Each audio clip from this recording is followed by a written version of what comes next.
नमस्कार दोस्तों, स्वागत है आपका हमारे YouTube चैनल ऑनलाइन स्टडी के में। दोस्तों आज हम आपके लिए सीटेट एग्जाम से संबंधित गणित विषय के 20 अति महत्वपूर्ण प्रश्न लेकर आए हैं, जो कि विगत सीटेट की एग्ज़ाम 2011 से लेकर 2016 तक की एग्ज़ाम में पूछे गए हैं। और ये प्रश्न जो हैं हम बिल्कुल जो गणित के टॉपिक हैं उसी के अकॉर्डिंग उन प्रश्नों को शामिल कर रहे हैं इसमें। तो यहाँ पर हमने प्रश्न कम ही रखे हैं ताकि वीडियो हमारा ज़्यादा लंबा ना हो।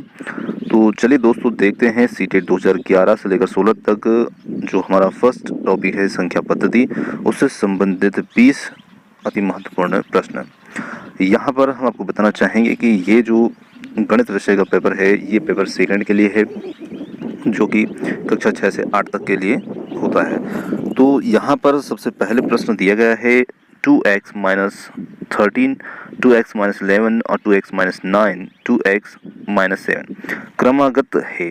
देखिए यहाँ पर चार अलग अलग यहाँ पर हमें संख्याएं दे रखी है, एक ये, दूसरी ये, तीसरी ये और ये। अब इन्हें पूछा गया कि ये क्रमागत संख्याएं हैं, तो यहाँ पर सम संख्याएं हैं, विषम संख्याएं, प्राकृत संख्याएं या अभाज्य संख्याएं। तो देखिए यहाँ पर हमें क्या करना है कि ये अपने आप में एक संख्या है, दूसरी ये एक संख्या है। तो यहाँ पर इन चारों संख्याओं के अंदर देखते हैं तो इसके अंदर x आ रहा है, तो हम x को का कोई भी मान यहाँ पर रख करके इसको देख सकते हैं। देखिए हम यहाँ पर x का पहले मान जो है x का मान 1 रखते हैं, या मान लीजिए कि 3 रखते हैं। अब 3 एक विषम संख्या हो गई। इसी प्रकार से हम अगली बार यहाँ पर x का मान 2 रख लेंगे, जो कि एक सम संख्या है। तो इस प्रकार से हम विषम संख्या सभी में रख करके और सम संख्या सभी में रख करके इसके उत्तरों की जांच कर सकते हैं कि यहाँ पर क्रमागत जो संख्या आ रही है वो सभी सम संख्याएं हैं, विषम संख्याएं हैं, अभाज्य हैं या प्राकृत संख्याएं हैं। तो इस प्रकार से हम ऐसे प्रश्नों को हल कर सकते हैं। तो यहाँ पर हम जब मान इसके रखेंगे तो उस स्थिति में हमारा उत्तर जो रहेगा वो हमें क्रमागत विषम संख्याएं हैं इसमें प्राप्त होंगी। चाहे हम सम संख्या रखते हैं, मान लिया है कि हम यहाँ पर 2 रख देते हैं, तो 2x माइनस 13 जो है, तो यहाँ पर हम 2 का गुणा 2 में करेंगे, 4 बनेगा, 4 13 में से घटाएंगे तो माइनस 9 बच जाएगा। इसी प्रकार से यहाँ पर 2 दूनी 4 और 11 में से 4 घटाएंगे तो माइनस 7। इसी प्रकार से 9 में से माइनस 4 घटाएंगे तो माइनस 5, और इसी प्रकार से 2 के साथ 2 का गुणा करेंगे तो यहाँ पर माइनस 3। अब देखिए हमने सम संख्या को रखा है, फिर भी हमें यहाँ विषम संख्याएं प्राप्त हो रही है। तो इस प्रकार से हमें प्रश्नों को हल करके देखना है। तो यहाँ पर हमारा जो उत्तर रहेगा ये हो जाएगा विषम संख्याएं ये प्राप्त हो रही है। इसमें ऑप्शन सेकेंड जो रहेगा ये हमारा उत्तर हो जाएगा। चलिए अगला प्रश्न देखते हैं। अगला प्रश्न जो है हमारा ये है 4/16 माइनस 1/8 बराबर 3/8, और यहाँ पर कॉमा लगा हुआ है। फिर आगे है 6/7 माइनस 2/9 बराबर 4/2। उपरोक्त एक विद्यार्थी के कार्य को दर्शाता है, मतलब एक विद्यार्थी ने ऐसा सवाल हल किया है। अब देखिए विद्यार्थी ने यहाँ पर ये सवाल कैसे हल किया है, तो उसने 4 में से 1 घटा दिया है और 16 में से 8 घटा दिया, तो 3/8 उसको गया। फिर उसने वही गलती पुनः दोहराई है, यहाँ पर 6/7 माइनस 2/9, तो 6 में से उसने 2 घटा दिए तो 4 बचा दिए, और 9 में से 7 घटा दिए तो 2 बच गए। अब यदि यह त्रुटि पैटर्न निरंतर जारी रहता है तो 5/11 माइनस 2/7 के लिए विद्यार्थी का उत्तर क्या होगा। तो देखिए विद्यार्थी यहाँ पर भी इसी त्रुटि पैटर्न को लागू करता है, तो वो गलती यही दोहराएगा कि 5 में से 2 घटाएगा तो यहाँ पर वो 3 बचाएगा, और 11 में से 7 घटाएगा तो यहाँ पर 4 बचाएगा। तो उस स्थिति में उस विद्यार्थी का उत्तर जो रहेगा वो 3/4 हो जाएगा। अब चलिए हम इसके विकल्पों को देखते हैं। तो यहाँ पर देखते हैं ऑप्शन फर्स्ट के अंदर ही 3/4 यहाँ पर विद्यार्थी दोहराएगा। चलिए आगे देखते हैं। अगला प्रश्न है हमारा 13 की घात 2003 बहुत बड़ी घात है में इकाई के स्थान पर क्या आएगा। देखिए प्रश्न इस टाइप के प्रश्न आते हैं और काफ़ी सरल भी है, कोई दिक्कत वाली बात भी नहीं है ऐसे प्रश्न में। तो यहाँ पर एक संख्या दे रखी है 13 और उसके ऊपर घात दे रखी है 2003। तो देखिए सबसे पहले तो हमें क्या करना है कि जो घात दी रखी होती है उस घात को हमें 4 से भाग लगाना है, और 4 से वो जितनी भी घात उसमें पूर्णतः विभाजित हो जाती है उसे हमें उसमें से अलग कर देना है। देखिए मान लीजिए यहाँ पर 2003 है, तो 2003 को हम 4 से भाग लगाते हैं, तो इसमें से 2000 प्लस मैं इसको 3 लिख देता हूँ, तो इसमें से 2000 जो है वो 4 से पूरी तरह विभाजित हो जाएगा। तो कहने का मतलब ये है कि हम 2003 में से 2000 को घटा देंगे। तो जितना भाग 4 से विभाजित हो जाता है पूर्णतः उसको हम उसमें से घटा देंगे। फिर बाकी क्या बचेगा, तो ये बचेगा सिर्फ 3। और 3 जो रहेगा, तो जैसे हमारा आधारी संख्या यहाँ पर 13 है, तो 13 के ऊपर हम फिर 3 घात लगा लेंगे और फिर उस आधार वाली संख्या में भी हमें इकाई के अंक को निकाल लेना है। तो अब हम यहाँ पर इकाई के अंक को 3 को निकाल लेंगे और उसके ऊपर वो घात लगा देंगे। तो अब 3 की घात 3 का आप आसानी से अंक पता कर सकते हैं। 3 गुणे 3 को 3 बार आप लिखेंगे तो उस स्थिति में यहाँ पर 3 गुणे 3 गुणे 3, अब इसमें आप इकाई का अंक आसानी से पता कर सकते हैं। 3 और 3 9, यहाँ गुणा करेंगे तो 9 हो जाएंगे और 9 का फिर 3 में गुणा करेंगे तो ये 27 हो जाएगा, 27, और 27 में इकाई का अंक क्या रहा है 7। तो यहाँ पर ऑप्शन सेकंड जो रहेगा वो हमारा उत्तर हो जाएगा। तो इस प्रकार से हमें ऐसे प्रश्नों को हल करना है। उसमें सबसे पहले आपको जो घात दे रखी है उसको 4 से विभाजित करना है। चलिए मैं इसको थोड़ा सा और यहाँ पर क्लियर लिख देता हूँ। देखिए 13 है और 13 की घात को हम ऐसे लिख लेंगे 500 गुणे 4 प्लस 3। ये अब यहाँ इस लिखने का मतलब ये है 500 गुणे 4 का मतलब 2000 और 2000 में प्लस 3 करेंगे तो 3। तो इतना जो नंबर रहेगा ये हमारा 4 से विभाजित हो गया।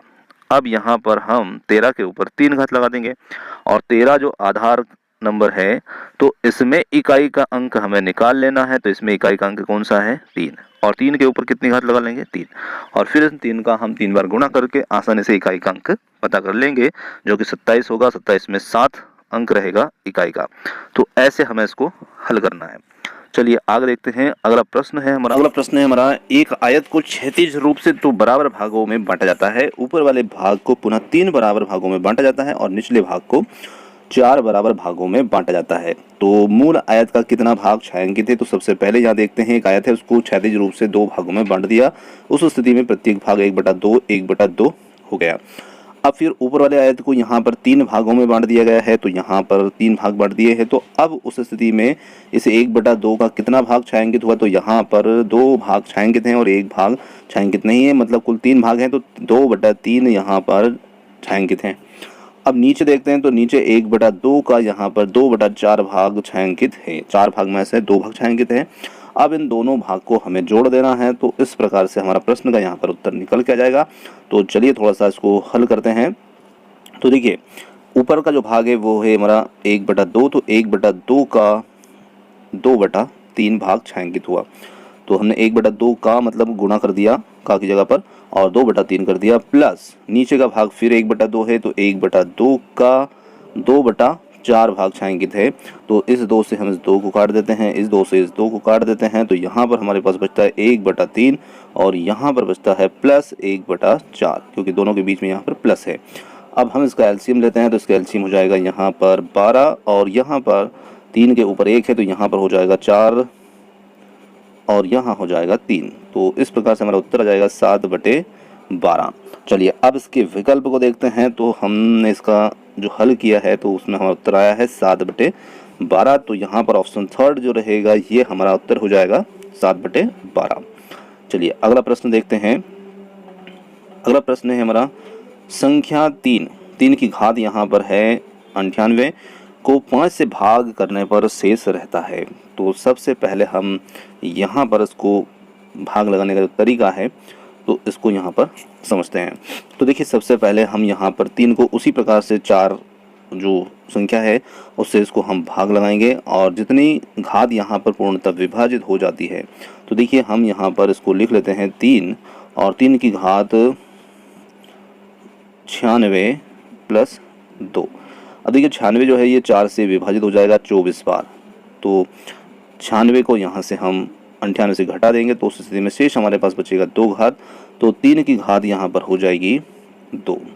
अब 3 की घात 2 तो संख्या केवल एक अंक में ही है हमारी यहाँ पर 3 की घात 2। 3 की घात 2 का मतलब हो जाएगा 9 और 9 को जब हम 5 से भाग लगाएंगे तो 9 को जब हम 5 से भाग लगाएंगे तो उस स्थिति में हमारे पास यहाँ पर 5 और शेष बच जाएगा 4 और भागफल आ जाएगा यहाँ पर हमारा 1।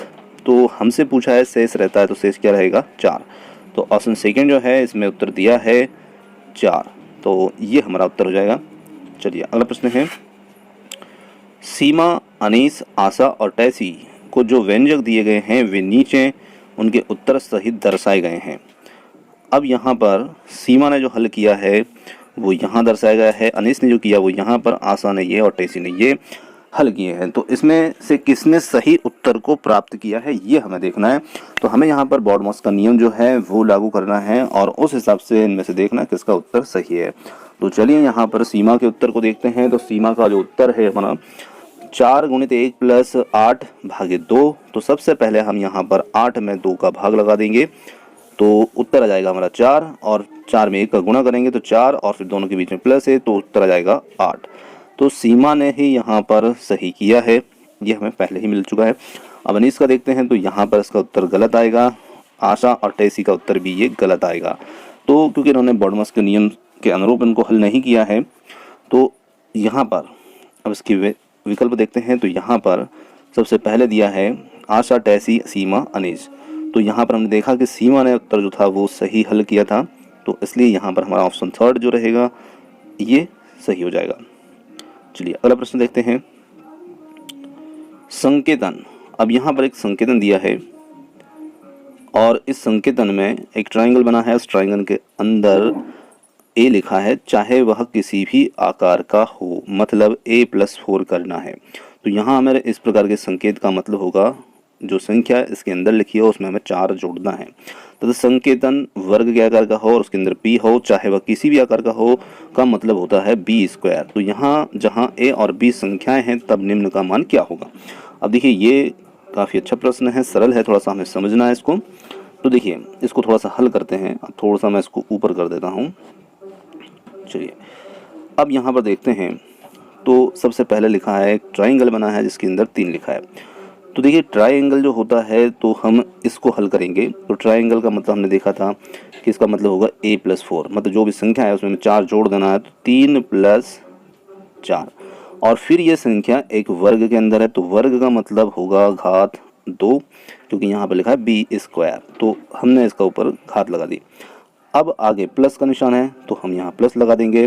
फिर संख्या है 2 तो यहाँ 2, और 2 जो है वो ट्राइंगल के अंदर है तो यहाँ पर इसका मतलब होगा फिर इसमें हमें 4 जोड़ना है तो ये जोड़ दिया। फिर आगे है माइनस, और फिर है संख्या 4, और 4 जो है वो वर्ग के अंदर है तो हमें वर्ग लगा देना है। और फिर उस स्थिति में आगे उसमें उसके बाहर एक ट्राइंगल बना है तो फिर हमें उसमें 4 भी जोड़ना है, क्योंकि ट्राइंगल का मतलब यहाँ पर +4 करना है। तो ये होगा। अब देखिए 4 और 3 होगा 7, तो 7 का वर्ग बन गया, और प्लस यहाँ पर 4 और 2 6 हो गए, और आगे 4 का वर्ग 16, और 16 में हम 4 जोड़ देंगे तो 20, तो ये -20।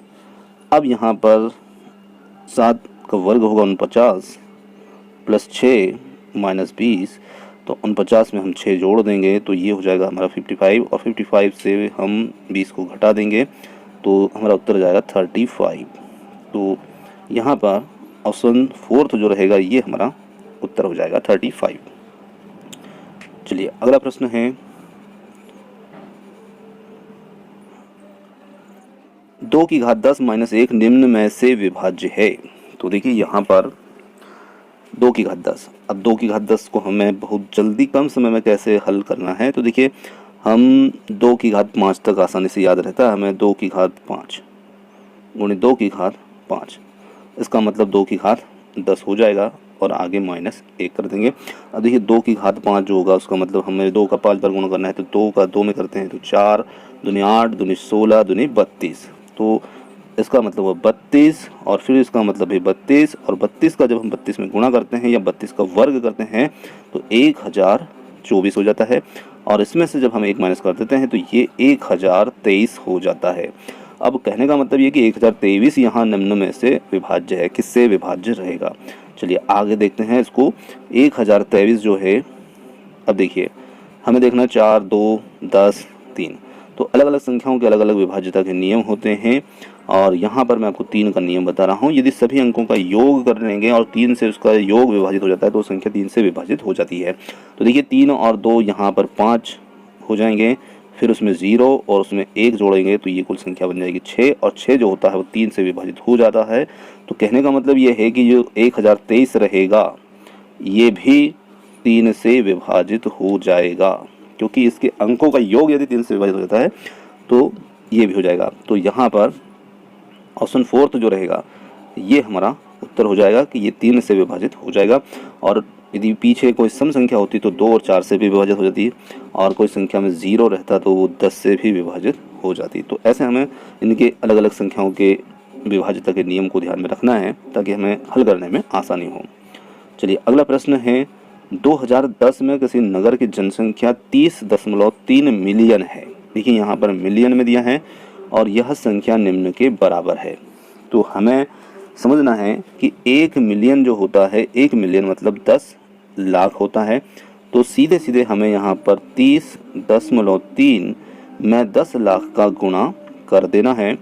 तो जब हम इसमें 10 लाख का गुणा करेंगे, 0 0 इकाई दहाई सैकड़ा हज़ार 10,000 लाख 10 लाख इकाई दहाई सैकड़ा हज़ार 10,000 लाख 10 लाख, ये हमने कर दिया।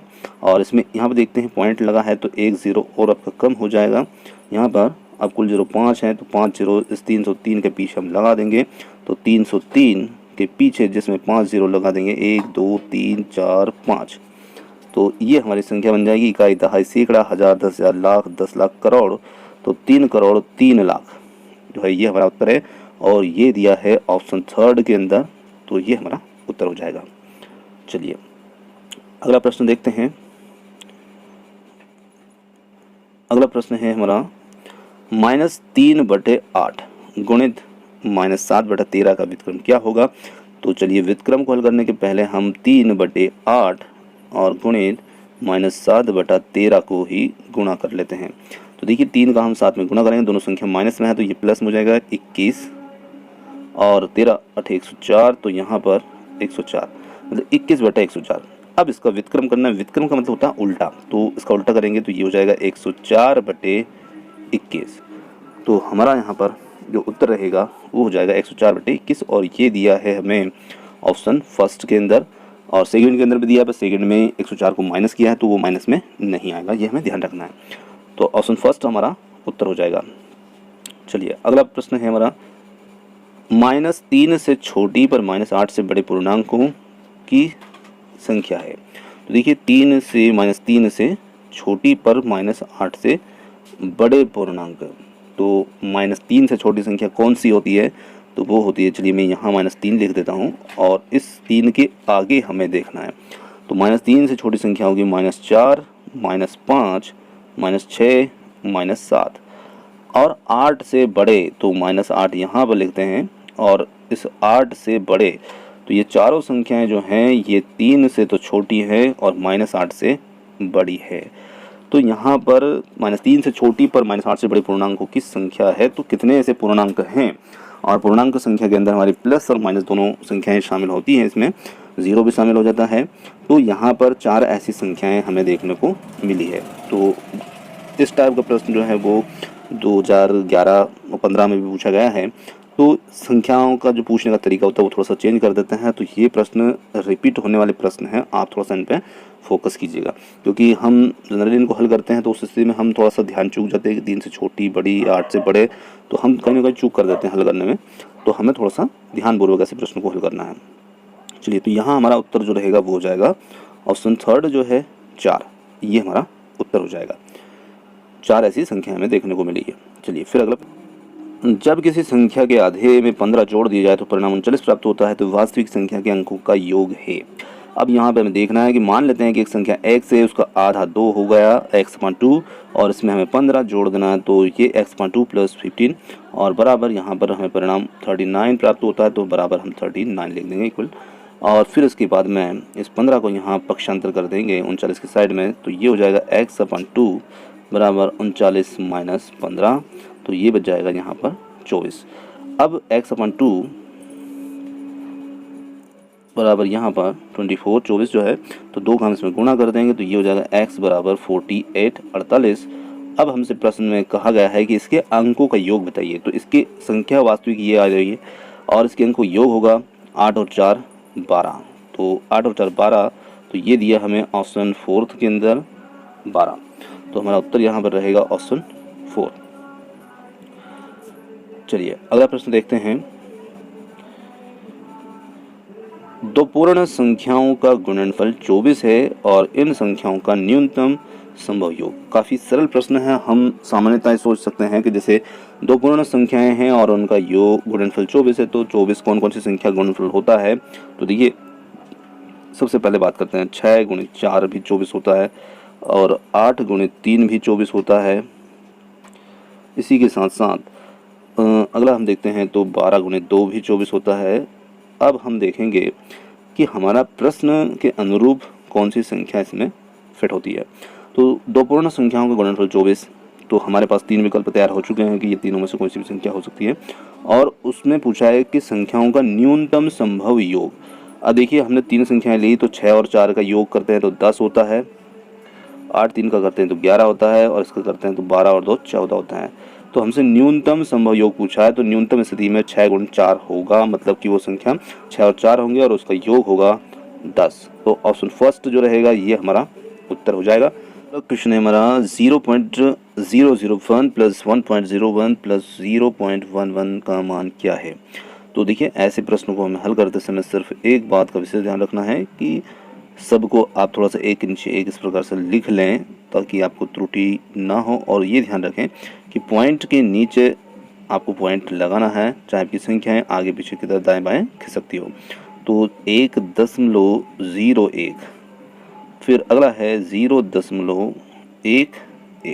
अब देखिए, यहाँ पर संख्याएं जो हैं दाईं साइड में तीनों संख्याएं थोड़ा सा आगे पीछे हो रही है, तो उस समय कोई मतलब नहीं, हमें सिर्फ इस पॉइंट को दशमलव को ध्यान रखना है, जो तीनों संख्याओं में है वो सीध में रहना चाहिए। अब इनको हमें जोड़ लेना है, तो यहाँ पर देखते हैं 1 2 1 और दशमलव के नीचे दशमलव सीध में और 1। तो ये हमारा उत्तर जो आ रहा है वो आ रहा है ऑप्शन सेकेंड के अंदर यहाँ पर।